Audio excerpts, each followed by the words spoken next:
আমি যদি কাউকে ভালোই বাসলাম তাহলে তো আমার চোখে তার কোনো দোষ নাই, কারণ আমি তোকে ভালোবাসি। ভালোবাসতে তো মানুষের চোখে দোষ থাকে না। কেন নষ্ট হয়ে যায়? ইগো।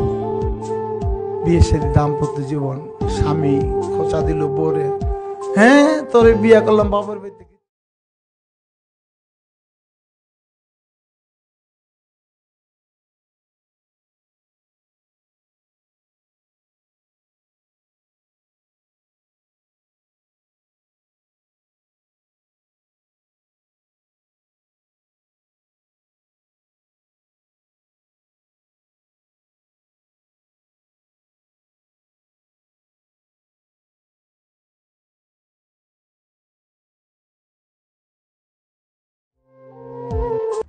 আর কি বলবো।